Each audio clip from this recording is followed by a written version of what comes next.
Yesterday, we have very big news. That is, India-Bangladesh joint military exercises. Sampriti. India-Bangladesh joint military exercises. Sampriti 2017 started. And we all know that India-Russia trilateral joint exercises, Indra, India-Russia trilateral joint exercises, Indra, were also started. Though Indra started from many years, this is the first time which we have trilateral exercises. This is the first time which we have trilateral exercises. Apart from that, in today's news, November 7th in history is a remarkable day. 100 years of Russian Revolution. 100 years of Russian Revolution.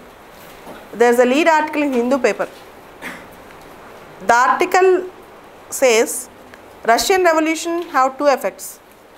One is horrific, second is benign. Horrific effects and benign effects. For some of the Russians inside Russia it is horrific. For outside world there are certain benign reasons. The first revolution based on Marxist ideology was Russian Revolution. Soviet Russia was formed in 1917, marking an epoch in the history. But Karl Marx dreamt classless and stateless society, but in Russia it is the communists who ruled. In Russia it is the communists who ruled.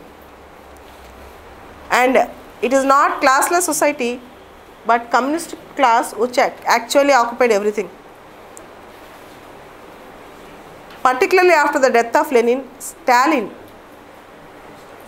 he gagged the press, crushed the freedoms, annulled, completely suppressed all non-communist people, introduced strict land reforms. In fact, almost for 2.5 decades, Stalin controlled Russia. Even in the Second World War period, Stalin led Soviet Russia. Stalin considered Indian freedom struggle as a bourgeois national movement, and Stalin have not extended his support to Indian freedom struggle. Stalin have not extended his support to Indian freedom struggle. With respect to communist ideologies, all non-communists were suppressed. The article also mentions how Stalin tried to control Ukraine. Even the food grains, shipments of food grains from Ukraine have come to other parts of Soviet, making the people in Ukraine to starve and die. Making the people in Ukraine to starve and die. To that extent situation went. And de-Stalinization is a process which went on after the death of Stalin. Khrushchev and then Gorbachev. Khrushchev and then Gorbachev, the two important leaders in Soviet Russia, tried to bring some reforms. Gorbachev brought perestroika and glasnost. Perestroika restructuring the economy, glasnost promoting transparency in the economy. But unfortunately, these reforms are too late. By the time Soviet Union got disintegrated. Soviet Union got disintegrated. Though the communism acted like a ray of hope, the other compared the labor camps conducted by Stalin are as good as or as worse as the concentration camps maintained by Hitler regime. The only difference is in the concentration camps you also have communists, In the labor camps, you don't have communists. In the labor camps, where some Ukrainians were bought, they were asked to work in nickel mines with bare hands in 0-degree temperature.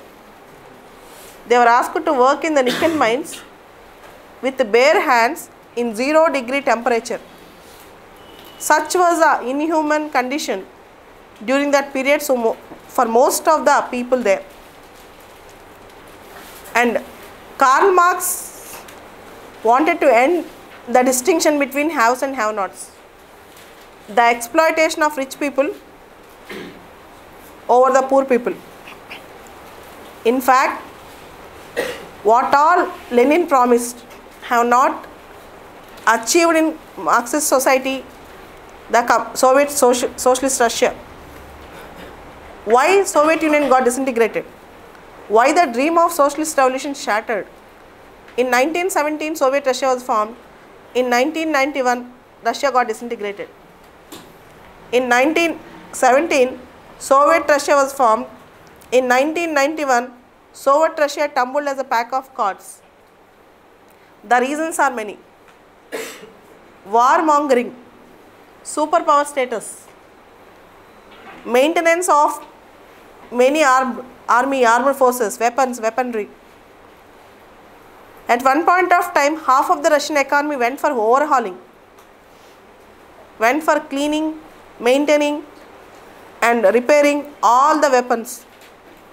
And there are regular phenomena. There is a regular pictures that even the children suffered a lot for nutrition problems and other problems in Moscow towns. That was the scenario in Soviet Russia at that time. And the Russian communists dominated the units. There are many units like Ukraine, Tajikistan, Kyrgyzstan, Uzbekistan, Kazakhstan. The Russian communists dominated the units. There is no transparency, absolutely no transparency. CPSU, Communist Party of Soviet Union. CPSU, Communist Party of Soviet Union, dominated the entire picture.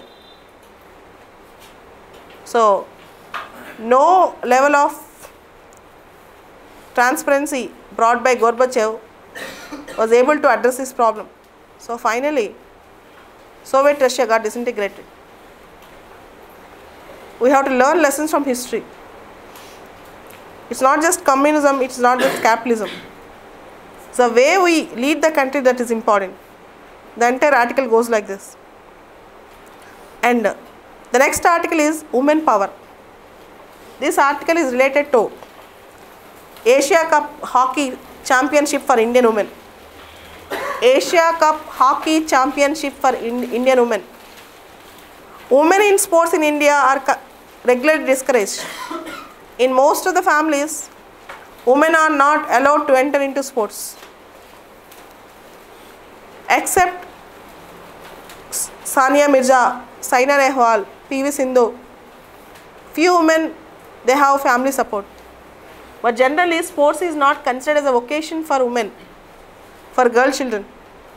Infrastructural problems, funding problems, coach problems, and even the present coach, Harminder Singh, he got appointed as coach 1 month before. And there is no relay, no live telecast of women hockey. There is no encouragement for them. There is no encouragement for them. This is a problem for women in sports. So what we need is, we should give them a domain where they can enjoy their space in sports. Government support, infrastructure. I think you all know Deepa Karmakar. She performed a great feat called Produnova. Though she did not get a medal, but her feat was so famous, Produnova feat. But the problem is, she does not have any infrastructure and funding. Her coach taught her the feat by using dismantled, poor and second-hand vehicle parts. And he constructed an infrastructure for her to practice the Produnova feat. That was the scenario about Deepa Karmakar. So this is women power. What we should do is, we should have enabling atmosphere for women to excel in sports. We should have enabling atmosphere for women to excel in sports. Next important issue in today's newspaper is about civil services, Indian police service officer and ethics. The article is written by Mr. Raghavan, who is a former intelligence bureau chief. It's a very beautiful article on Chennai incident. An IPS officer was caught in Chennai while performing malpractice in the examination. In civil services main exam, an IPS officer was caught in Chennai. The article raises many questions about ethics paper in GS4, ethics in civil services aspirants, not ethics in civil servants. The article starts with ethics in civil services aspirants, not in ethics in civil servant, number 1. Number 2, the article discusses ethics in IPS training. What type of attitude and ethics we are imparting in training. As you all know, IPS training takes part in Sardar Vallabhbhai Patel National Police Academy. In that academy, there was a quote if you enter into the academy with a Michelangelo statue. The quote goes like this: every stone has a sculpture inside it. Let us take the opportunity to bring out the sculpture inside you. Every stone has a sculpture inside it. Kindly give us the opportunity to bring out the sculpture inside you. So, with 1 year training, we go as raw materials. We come out as finished products. We go as raw materials. We come out as finished products. But after this training, this IPS officer who is in probation committed this digital electronic misuse in the examination. And the other wrote many things. Number 1, now the burden of proof lies in the accused to say that he has not committed any crime. Number 2, corruption in civil services. Number 3, integrity in civil services, honesty and dedication in civil services. And more importantly, he also quoted 7th pay commission hike for civil servants. For government servants, there is a salary hike for 7th pay commission, wherein which if you increase the pay, corruption will decrease, honesty will increase. If you increase the pay, corruption will decrease, honesty will increase. But unfortunately, in spite of 7th pay commission, there is nothing much is related with honesty and more salaries. So, as you get more salaries, you are becoming more and more greedy. This is one of the aspects that others touched. And apart from all these things, you have the understanding the status quo. Status quo article. In this article, interlocutor was appointed Dineshwar Sharma for conducting talks with Jammu and Kashmir. But the core of the article says, unless you involve all separatist groups, there is no meaning in conducting the talks. What we need is constructive dialogue. What we require is constructive dialogue. So, these are the important news that are there in the paper today. We will discuss each and every point in detail now. Each and every news in detail